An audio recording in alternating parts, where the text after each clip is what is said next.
At a lavish dinner in San Diego, my husband's father, the millionaire Robert Langford, decided to mock my small startup. Can't even afford a proper office. She's my biggest mistake. Suddenly, his top client stood up. Actually, that's my daughter. I smiled, as my father-in-law's face turned pale, because he had no idea. I was the one pulling the strings all along. Earlier that night, sitting at the table at one of San Diego's most upscale steakhouses, I froze mid-sip, my champagne glass halfway to my lips, as Robert Langford's booming voice silenced every conversation around us. The room, once filled with polite laughter and clinking silverware, suddenly felt suffocating. Business partners, industry executives, even my husband Matthew Langford all turned to stare at me, some with pity, others hiding smirks behind their napkins. Robert, my father-in-law, and the CEO of Langford Footwear, didn't even glance at me as he continued, addressing his smug audience. My son could have married anyone. Instead, he picked someone who thinks selling homemade dresses online is a real business. My knuckles turned white around the fragile glass. 3 years of enduring his criticism had prepared me for this moment. But the public humiliation still stung. Matthew shifted uncomfortably beside me, but said nothing. His willingness to defend me had disappeared months ago. But what Robert didn't know, what none of them knew, was that this dinner was about to change everything. 6 months earlier, I sat cross-legged on the floor of our tiny spare room, the so-called headquarters of Donovan Atelier, surrounded by fabric swatches and piles of invoices. My laptop glowed with disappointing sales figures. The clothing line I poured my heart into wasn't connecting, and our savings were draining away. The door creaked open. Matthew walked in, loosening his tie. "Hey, Dad called. Dinner at his place tonight. 7 sharp." I didn't even look up. "I need to finish inventory and update the website. Tell him I can't make it." "Claire, please," he said, his voice tight, already carrying the tension I knew too well. He just secured the Parker contract. "It's a big night for the company." "It's always a big night for the company," I muttered. But the look in Matthew's eyes told me arguing was pointless. "Fine. I'll be ready by 6:30. Robert's mansion towered above the cliffs like a fortress, a constant reminder of what Matthew was expected to inherit, and what I was supposed to be grateful just to be associated with. I smoothed the front of my simple black dress and followed Matthew inside. "There he is." Robert clapped Matthew on the back like a prized thoroughbred, barely acknowledging me until it would have been rude not to. "And Claire," he finally said, plastering on a tight smile. "Still working on that little clothing project?" "Donovan Atelier increased online orders by 15% this quarter," I replied, forcing a cheerful tone. Robert smirked. 15% of nothing is still nothing, sweetheart." Matthew said nothing, just led me by the elbow into the dining room. Dinner was a performance. Robert lavished praise on Matthew's achievements at Langford Footwear, while casually tossing little jabs my way, like darts at a board. "When are you two gonna give me some grandchildren?" he asked, locking eyes with me. "Surely that little shop isn't worth postponing a real family for." Before I could respond, Matthew jumped in. "We're focusing on our careers right now, Dad." "Your career," Robert corrected, jabbing a finger at Matthew. "Claire's hobby shop doesn't count. If she'd just take the position I offered in our marketing department, you two could afford a proper house. Maybe even move out of that tiny apartment." It wasn't a suggestion. It was an order, one I'd been dodging since the day I married into this family. Work for Robert. Abandon my dreams. Become just another Langford puppet. I bit my tongue. Another skill I perfected over endless family dinners like this. The next morning, sorting through a pile of bills, I found an envelope tucked underneath a stack of old receipts. It was unmarked. Inside, a single handwritten note. "Claire, you don't know me, but I am your biological father. My name is Charles Whitman. I've been searching for you for years. If you're willing to meet, here's my number." I stared at it, my hands trembling. Then I called the only person who might have answers, my Aunt Jen, the woman who raised me after my mother passed when I was 8. She answered on the second ring. "Did you know about this?" I demanded, my voice sharp. That he was looking for me? The silence on the line said it all. Before Jen finally sighed. He contacted me last year. I told him to leave you alone. You had no right. I snapped, shocking even myself with the anger behind the words. He abandoned you and your mother when you were just a baby, Jen said defensively. I was protecting you. Mom always said he couldn't handle responsibility. That he was a nobody. Jen's voice softened. Your mother didn't want you to feel rejected, Claire. He wasn't a nobody. He just chose ambition over family. And from what I hear, he succeeded beyond anyone's expectations. For 3 days, I carried that number around like a live wire. Pulling it out. Shoving it back in my purse. Arguing with myself. Matthew thought reaching out was a terrible idea. He abandoned you, Claire. What could he possibly offer now? Answers, I said simply. I deserve answers. The cafe I picked was tucked away off La Jolla Boulevard, a quiet little spot, away from the busier parts of town. I arrived early. Ordered a coffee I couldn't even drink. Stared at the door, heart pounding. Then, he walked in. A tall man with silver-streaked dark hair, and piercing green eyes that mirrored my own. Claire, he said, his voice hesitant, almost afraid. We sat. Trapped in an awkward silence. Until he finally spoke. Charles Whitman. He told me he'd left my mother believing he couldn't provide for us, that he planned to build something better first and then come back. But pride and ambition kept him away. And then shame kept him away even longer. Until it was too late. When I finally worked up the courage to return, your mother had passed away. And you were gone, he said, his voice raw with regret. It took years, but I never stopped looking. Why now? I asked, my voice sharper than I intended. He met my gaze squarely. Because I finally learned, success means nothing without family. Over the next few weeks. We met again. And again. Slowly, carefully, piecing together the fragile beginnings of a relationship. He told me about Whitman Technology Group, how he built it from nothing. And during our 4th meeting, he casually mentioned a new business partnership he was proud of. It's with a footwear company looking to revolutionize their manufacturing tech. Langford, I believe. I almost dropped my fork. Langford Footwear? I choked out. Yes. Robert Langford. Do you know him? The universe must have a twisted sense of humor. Yeah. I said, forcing a smile. He's my father-in-law. Charles's expression shifted from surprise to real concern. Your father-in-law, he said. That's quite a coincidence. A cruel one, I admitted, setting my coffee down with a sigh. He's been trying to crush my confidence in my business ever since I married Matthew. He thinks I'm beneath the Langford name.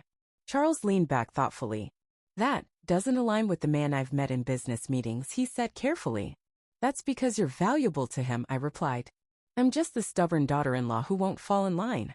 At our next lunch, Charles dropped a comment so casually, it took a second to register.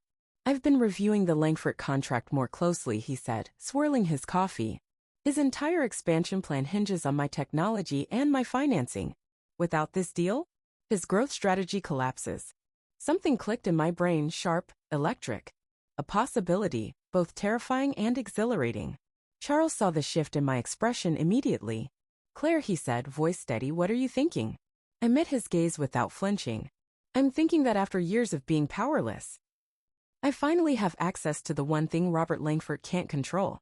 That afternoon, tucked away in a forgotten corner booth of a worn-out diner, father and daughter began plotting. Not just revenge. Justice. The systematic dismantling of Robert Langford's empire, piece by calculated piece.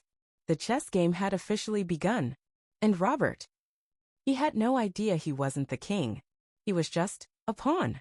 Meanwhile, the man I married was disappearing. At first, it was small things. Matthew staying late at the office. Taking phone calls in another room. His defenses of me growing weaker, until they vanished altogether. The night after my conversation with Charles, Matthew came home, bursting with news that confirmed my worst fears. Dad's putting me in charge of the new tech integration project. He loosened his tie, practically vibrating with excitement. It's the biggest responsibility he's ever given me. That's great, I said carefully, noticing how he avoided my eyes. Isn't that the project with Whitman Technology Group? He nodded, pouring himself a generous glass of whiskey. Dad says it'll define the future of Langford footwear. If I handle it right, He might even name me CEO next year. I watched him. Really watched him. And what about us? I asked softly. What about moving forward with buying our own place? We talked about getting out from under your father's shadow. His face hardened just slightly. Claire, this is a once-in-a-lifetime opportunity. We need to put everything else on hold. Everything. I repeated. You mean my dreams. Not yours. That's not fair. Dad thinks I cut him off sharply. Dad thinks, I snapped. What about you, Matthew? When did you stop thinking for yourself? The argument that followed was brutal.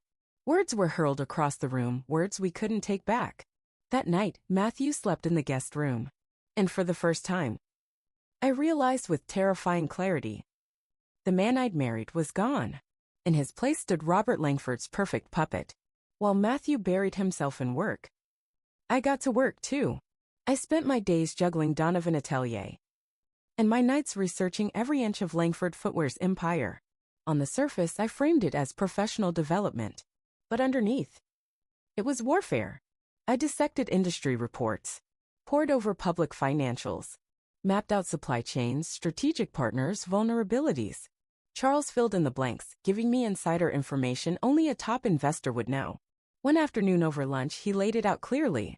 His entire European expansion hinges on 3 things, he said, ticking them off on his fingers. My technology, the leather supplier Bellini Leathers in Italy, and securing the La Jolla retail spaces before his competitor, Thornton and Company, can beat him to it. I leaned forward, pen ready. What happens if the Bellini deal falls through? Charles smiled just slightly. It would delay production by at least 6 months. His board would be furious. I took careful notes, building my own secret map of Langford's collapse. Our planning sessions weren't just about business anymore. Between plotting moves and countermoves, Charles and I found something we didn't expect. A real connection. We shared stories about travel, architecture, books. He told me things about my mother I'd never heard before. She was the most determined person I ever knew, he said one afternoon, his voice distant. You have that same look when you're chasing something you believe in. Sometimes. I wondered if I was using him. But every time Matthew parroted another one of Robert's talking points, every time he came home a little colder, my resolve hardened. This wasn't just about me anymore. This was about breaking the cycle and taking back my life. 3 weeks into our quiet war, Matthew announced another mandatory family dinner. Dad wants to celebrate the first phase of the tech integration. You need to be there. I smiled sweetly, agreed without argument. It surprised him. He didn't know I had other plans. Earlier that day, I met Charles for lunch. The timing's perfect, he said, sliding a folder across the table. I've arranged a meeting with Sam Montgomery tomorrow. He's been unhappy with Robert's business practices for years, but he hasn't had a better alternative. Until now, I finished for him. Until now, Charles agreed, smiling. And Claire, your designs are extraordinary.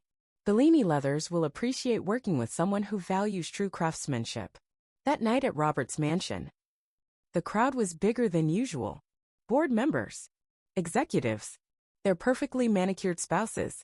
I sat quietly beside Matthew, sipping wine, keeping my eyes open, watching how Robert turned on the charm for the important guests, how he smiled wide, slapped backs, made promises he had no intention of keeping, and how he treated those he thought were beneath him. I saw it with my own eyes when a young assistant nervously approached with a folder of documents. Robert barely glanced at them before erupting. These projections are completely wrong. Are you trying to make me look incompetent in front of my board? His voice sliced through the room like a blade. The young woman, no older than me, turned crimson. I'm sorry, Mr. Langford, she stammered. I'll correct them immediately. Don't bother, Robert sneered. Matthew, fix this mess. And next time, find someone who knows basic math. The girl retreated, fighting back tears. Matthew, perfect son that he was, took the folder without a second glance at her. Later, I found her in the hallway, still blinking hard, trying to keep it together. I handed her a tissue. He does that to everyone, I said softly. It's not about you. She looked up, wary, cautious. You're Matthew's wife, right? I nodded. I'm Claire. She hesitated, voice dropping to a whisper. He used to be different. Matthew, I mean. When he first started, he would stand up to his father. When Robert treated the staff badly, her words confirmed what I already knew but hadn't wanted to fully admit. Matthew wasn't just enabling his father anymore. He was becoming him. The next morning, I met Charles Whitman and Sam Montgomery at a small cafe downtown. Montgomery, an elegant, sharp-eyed Italian-American man in his 60s, flipped through my design portfolio with real interest. Your approach to combining modern aesthetics with traditional craftsmanship is refreshing, he said thoughtfully. But can you handle the scale I operate on? That's where I come in, Charles cut in smoothly. I'm prepared to finance Claire's expansion to meet your production needs. Montgomery glanced between us, weighing the offer carefully. And what about my agreement with Langford? I leaned forward. Their exclusivity clause expires next month, I said confidently, every detail memorized. After that, you're free to contract with additional partners. Montgomery smiled faintly. Robert Langford will not be pleased. I held his gaze without blinking. Mr. Montgomery, I'm offering better terms, more creative freedom, and a partnership that actually values your expertise. Can Robert Langford say the same? 2 hours later, I walked out of that cafe with my first major supplier secured. The same supplier Robert was counting on to fuel his European expansion. The chessboard shifted again. Within days, Bellini Leathers would formally notify Langford Footwear that they could fulfill the current order, but would drastically reduce their commitment for the upcoming season. When I got home, I found Matthew hunched over his laptop, tension radiating off him. What's wrong? I asked sweetly, hiding the satisfaction in my voice. Supply chain issues, he muttered, not even looking up. Dad's gonna lose it when he finds out. I placed a sympathetic hand on his shoulder. I'm sure you'll figure it out. And as I walked away, I felt it, the first thread of Robert Langford's carefully woven empire, starting to unravel. A few days later, another order from Oceanfront Fashion Collective? I blinked at my laptop screen. That's their third bulk order this month.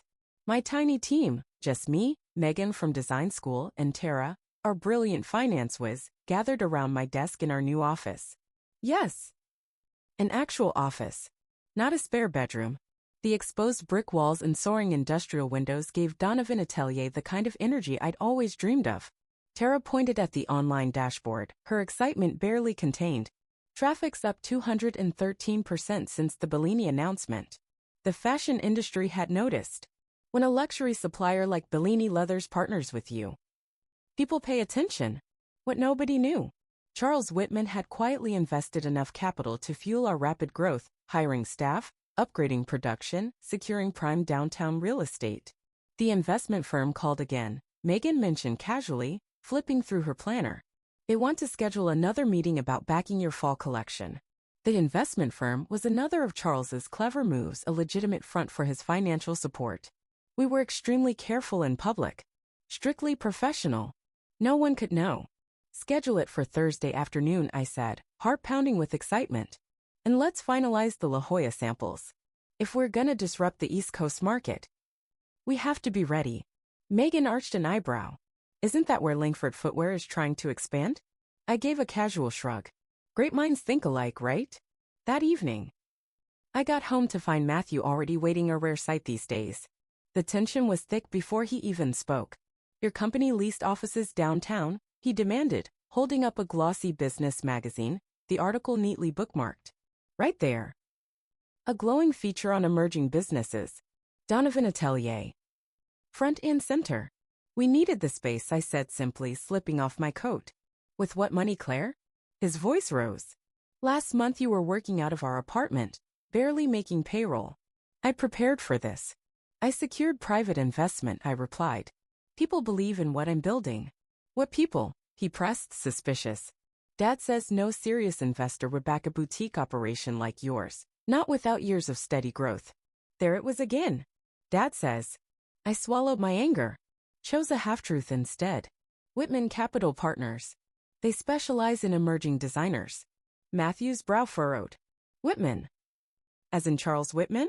Dad's tech partner. It's a large firm, I deflected smoothly. I doubt Mr. Whitman personally approves every single investment. Matthew began pacing. This doesn't add up. 6 months ago you were struggling. Now you're expanding? You land Bellini Leathers as a supplier right after they pull back from Dad's expansion. He narrowed his eyes. The same Bellini Leathers that's derailing Dad's European launch? I met his suspicion with a cool smile. Business is unpredictable, I said lightly. Isn't that what your father complains about, constantly? Matthew ran a hand through his hair, clearly rattled. He's been a wreck ever since Bellini pulled back, he admitted. The board's starting to question his entire expansion strategy. I tilted my head, offering a look of mock sympathy. That must be hard for him. Inside, I savored it. The first real taste of justice. The following week, the hammer finally dropped. The business press exploded with the news. Langford Footwear had lost exclusive rights to 3 prime retail locations in La Jolla, spaces that had been verbally promised but never formally secured. Those spaces? They went instead to a coalition of emerging American designers. A coalition Charles had quietly assembled, with Donovan Atelier as the anchor brand. That night, Matthew stormed through the door, slamming it behind him. Dad fired the entire San Diego real estate team today, he exploded, pouring himself a double whiskey. Said they were incompetent for losing those storefronts. I kept my face carefully neutral. That seems harsh, I said. Wasn't it just a verbal agreement? Matthew spun around, furious. That's not how business works, Claire. When Robert Langford is promised something, it happens. I set my glass down. Or what? I challenged quietly. He throws tantrums and fires innocent people? Matthew stared at me, genuinely thrown by my boldness. You don't understand the pressure he's under, he said, voice rising. The board's breathing down his neck ever since the Whitman deal went public. And that justifies treating people like they're disposable?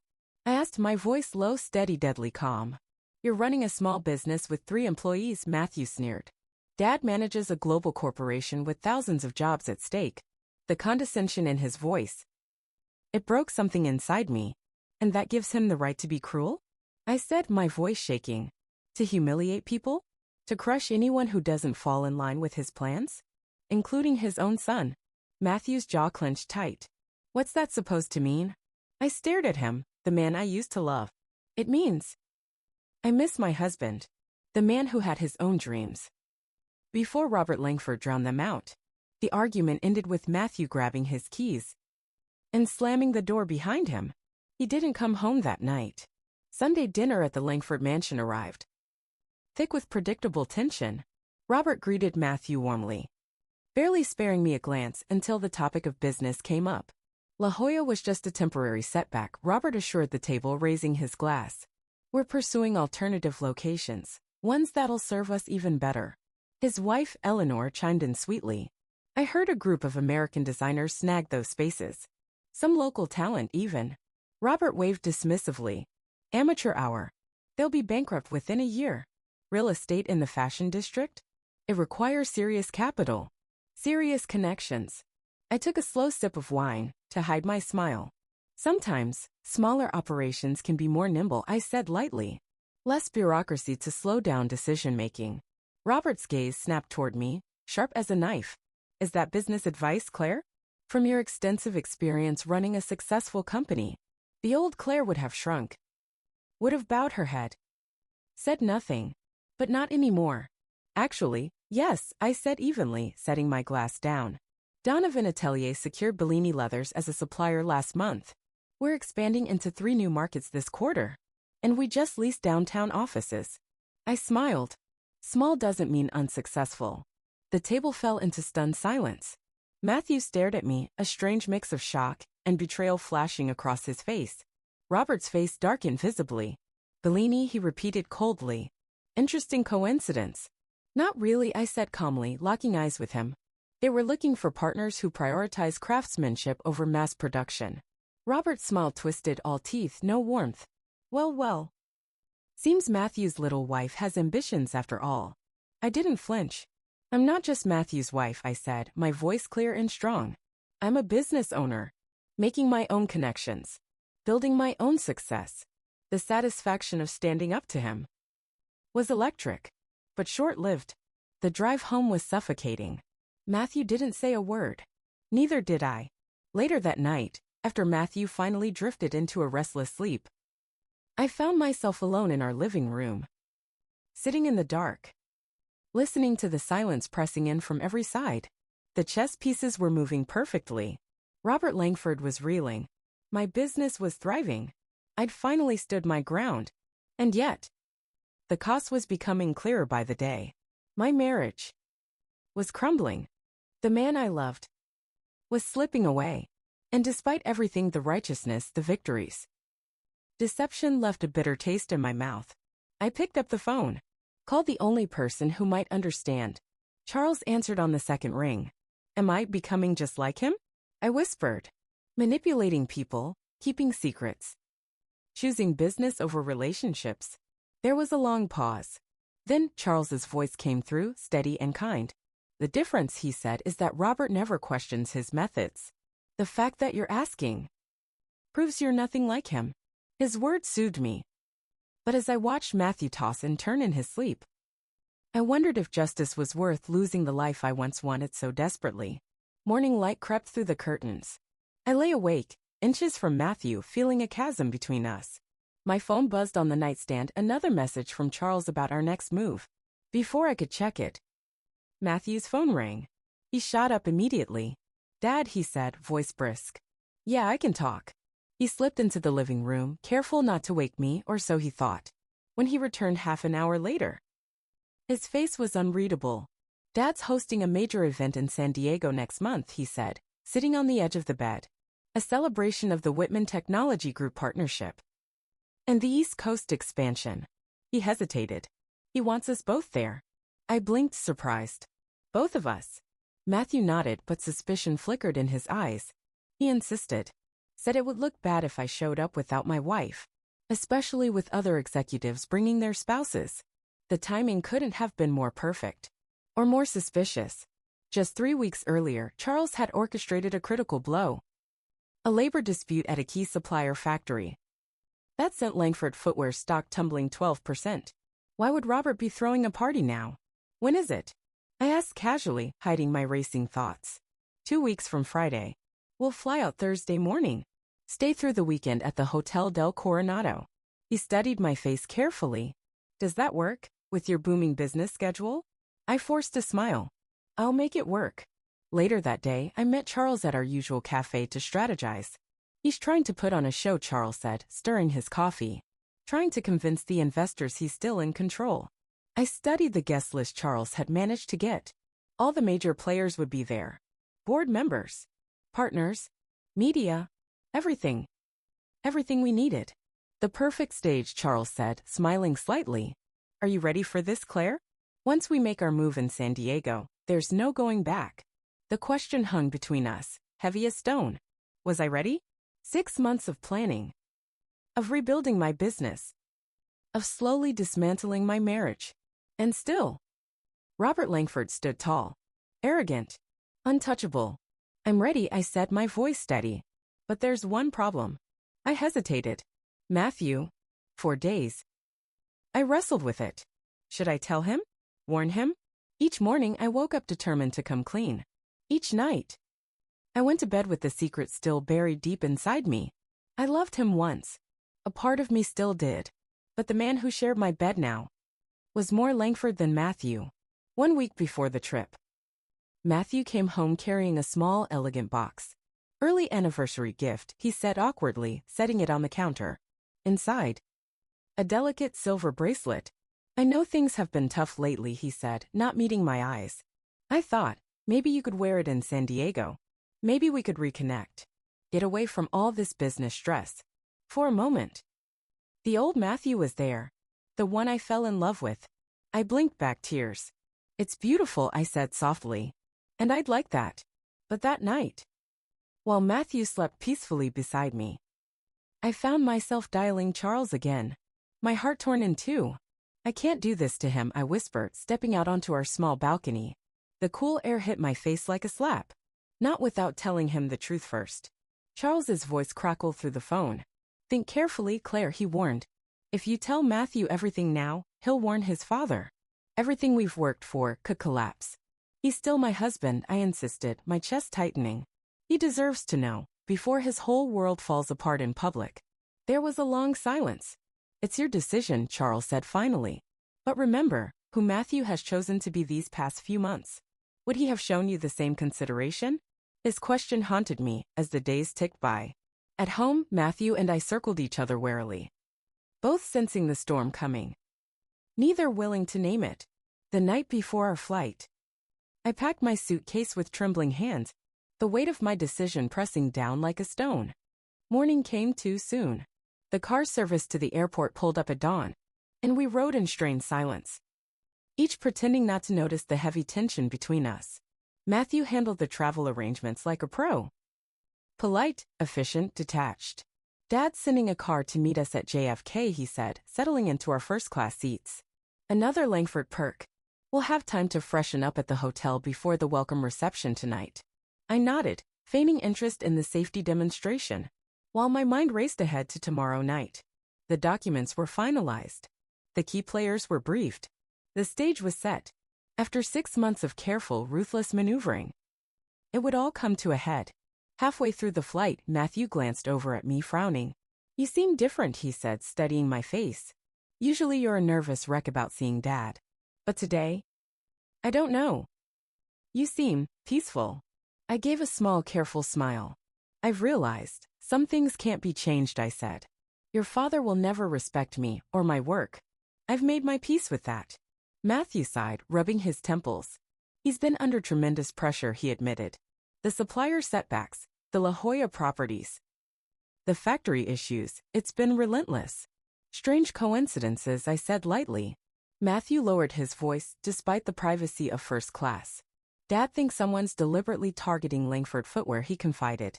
He's had security looking into possible corporate sabotage. My heart skipped a beat. I forced my face to stay calm. That sounds paranoid, I said. Matthew shrugged. Maybe? But Dad's instincts about business threats are usually dead on. The conversation left a chill in my bones. How close was Robert Langford to discovering the truth? Had we pushed too far, too fast? San Diego greeted us with an unexpected burst of spring sunshine. The drive from the airport showed the city alive and buzzing. Flowering trees in Balboa Park, crowded sidewalks, skyscrapers gleaming in the afternoon light. Our suite at the Hotel del Coronado was all opulent gold and rich velvet, the windows offering a sweeping view over La Jolla Boulevard. In another life, I might have been thrilled by the luxury. Now, it felt like the stage for the final act. The welcome reception starts at 7, Matthew reminded me, hanging his suit carefully. Dad booked the entire rooftop restaurant at the Solana rooftop. Everyone who matters in East Coast fashion will be there. I nodded absently, fingering the delicate silver bracelet on my wrist. The one Matthew had given me. The one that now felt like a chain. I'll be ready, I said. When we arrived at the Solana rooftop, the sunset bathed La Jolla in a golden glow. Crystal glasses glittered under the fairy lights. Waiters glided between the guests with trays of champagne. And the city skyline stretched out like a painting. Robert Langford stood in the center of it all, the undisputed king of the room, laughing loudly, shaking hands, accepting admiration like a conquering hero. No sign of weakness. No hint of the empire quietly crumbling beneath him. Ah, there's my son, he bellowed, waving us over. And Claire, looking almost fashionable for once. His cologne, expensive, suffocating, clung to my skin as he kissed my cheek. Quite the event, Dad, Matthew said, accepting a glass of champagne. Nothing but the best for our East Coast partners, Robert boomed. We need to show them that Langford footwear isn't deterred by a few minor setbacks. His eyes flicked to me briefly, a flicker of suspicion buried under that fake charm. Did he know? Had he figured it out? For the first time, I wondered if I had underestimated him. As Robert drifted away to greet other guests, I scanned the rooftop. There, near the terrace, stood Charles, deep in conversation with a group of investors. Our eyes met. A brief nod. Everything was in place. Tomorrow night, at the formal gala, the final piece would fall, and Robert Langford would never see it coming. That night, I barely slept. I sat on the balcony before dawn, watching the city come alive below me. Today, everything would change. The day passed like a dream. Matthew and I strolled through Balboa Park, wandered the halls of the San Diego Museum of Art, shared lunch at a sunny sidewalk cafe. On the surface, a normal couple enjoying a beautiful spring day. Underneath, The weight of unspoken truths. As we walked down La Jolla Boulevard, Matthew broke the silence. I've been thinking about us, he said quietly. About how things were. Before Dad pulled me deeper into the company, my chest tightened. And, I asked carefully. I miss us, he said. I don't like who I've become, Claire. For a moment, my resolve faltered. Maybe there was still something left to save. Maybe. But then he kept talking. After this San Diego event, he said, Dad wants me to head up the Asian expansion. Singapore. For at least a year. I swallowed hard. Us or just you? I asked. Already knowing the answer. Matthew didn't meet my eyes. He thinks it would be better if I focused entirely on business. No distractions. And there it was. The final confirmation. Nothing had changed. Nothing would change. Matthew would always choose his father's approval over us. We should head back to the hotel, I said, my voice cool and steady. We need to get ready for tonight. The formal dinner was held at a historic private estate, just outside the city. Robert Langford had rented it out exclusively for the occasion. Crystal chandeliers bathed the grand ballroom in golden light. A quartet played softly in the corner. Waitstaff in tuxedos drifted through the crowd with champagne and silver trays of hors d'oeuvres. I wore a black gown, one of my own designs, paired only with the silver bracelet Matthew had given me. Charles arrived separately, blending seamlessly with the other business elites. He offered me a nearly imperceptible nod across the room. A silent signal. Robert held court at the head table, surrounded by his most important guests. Matthew and I were seated nearby. Close enough to observe, but not close enough to participate. Exactly as Robert intended. When dinner was served, Robert rose to deliver his toast. Ladies and gentlemen, he boomed, lifting his glass. Langford Footwear has weathered recent challenges with the resilience that defines true industry leaders. Polite murmurs rippled through the crowd. With Whitman Technology Group as our partner, he continued, raising his glass toward Charles. Our East Coast expansion remains on track, despite the efforts of those who sought to undermine us. His gaze swept the room, pausing on me. Just for a moment. Before moving on. Did he know? The chill that ran down my spine said, maybe, to the future of Langford Footwear. Across America and beyond. Glasses clinked. Laughter bubbled through the hall. Robert Langford basked in it. Every inch the victorious king. As the main course was served, he began making his rounds. Table by table. Handshake by handshake. Building alliances, cementing loyalty. When he finally stopped at our table, he made sure everyone heard him. Matthew, he said loudly, clapping a hand on his son's shoulder. The Singapore arrangements are finalized. The room went still. The board unanimously approved your leadership of the Asian division. That's wonderful news, Matthew replied, his smile a little too tight. Then Robert turned to me, smirking, daring me. Don't worry, Claire. While Matthew builds our family's legacy overseas, you can keep playing with your little dress shop. I kept my expression serene. Donovan Atelier is hardly little anymore, Jack, I said calmly. We're opening our La Jolla location next month. His smile faltered. Just for a second. La Jolla, he echoed. His voice colder now. Interesting coincidence. Not really, I said.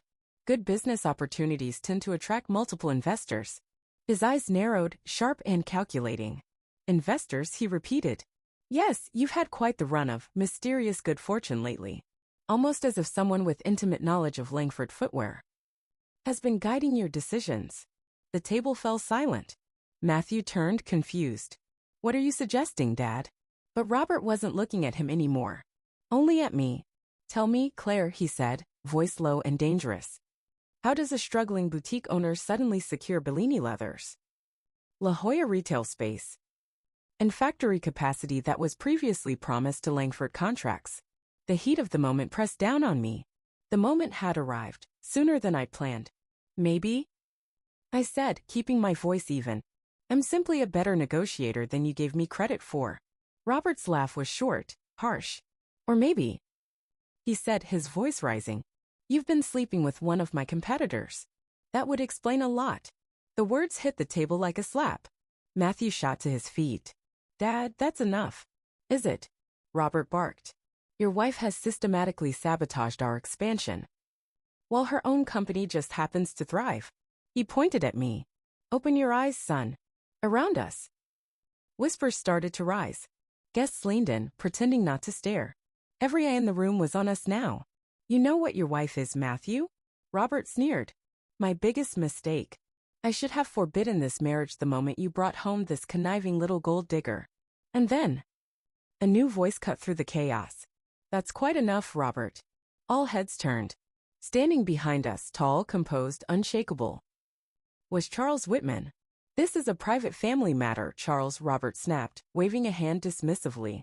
Business can wait until tomorrow. On the contrary, Charles said coolly, stepping forward to stand beside me. This is very much my business. Robert's eyes narrowed into slits. What are you talking about? Charles's hand came to rest protectively on my shoulder. He spoke clearly so everyone in the room could hear. Claire isn't undermining your business through espionage or infidelity. He paused, letting the silence stretch tight. She's doing it, with my full knowledge. And my full support. The ballroom went deathly still. Even the music had stopped. Actually, Charles said, his voice calm but deadly serious. That's my daughter you're insulting. The words hit Robert like a physical blow. He staggered back a step, the color draining from his face. His gaze flicked between us. Searching. Comparing. Finally seeing the resemblance that had always been there. Your daughter, Matthew whispered. He looked at me, his expression shattering into disbelief. I met his eyes. Steady. Unflinching. Yes, I said softly. I only found out myself 6 months ago. Robert Langford recovered quickly. The shock faded from his face, replaced by cold calculation. This changes nothing, Charles, he said, voice clipped. Family sentimentality shouldn't interfere with business. On the contrary, Charles Whitman replied smoothly, not raising his voice. I'm withdrawing all Whitman Technology Group support from Langford Footwear. Effective immediately. The words landed like a gunshot in the ballroom.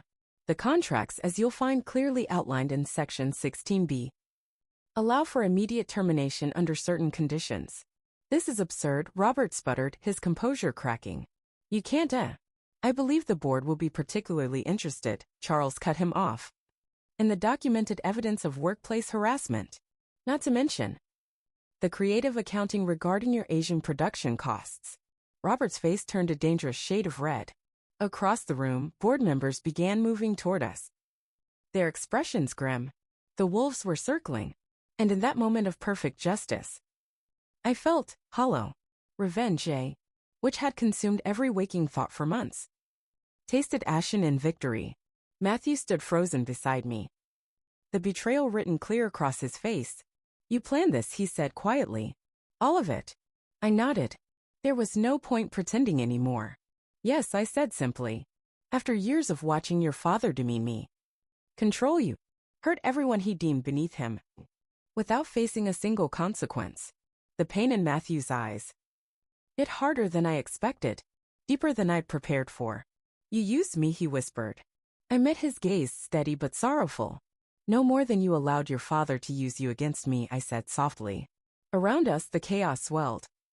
Robert Langford, red-faced, shouting, being escorted away by grim-faced board members. Guests whispering behind crystal glasses. Business reporters snapping photos, capturing every second of his downfall. And Matthew and I stood apart. A chasm of betrayal yawning wide between us. The wreckage of our marriage lay bare. Later that night, I stood alone in our suite at the Hotel del Coronado. The lights of San Diego shimmered below me, cold and distant. Matthew had moved to another room. He needed space. I couldn't blame him. Charles had offered me his private jet back to San Diego whenever I was ready. Donovan Atelier was thriving. Its future was secure. My dream, finally free from the shadow of Robert Langford. I had one. Yet victory felt complicated. In destroying Robert, I'd become someone capable of calculated deception. In seeking justice, I'd cross lines I never imagined I would. The difference between righteous vengeance and simple revenge had blurred beyond recognition. I touched the silver bracelet still circling my wrist, feeling its weight, wondering Could anything be salvaged from the ruins of my marriage? Did I even want to try? The woman who had once married Matthew Langford, full of wide-eyed hope and love, was gone. The question now was simple and terrifying. Who did I want to become? In the aftermath of war?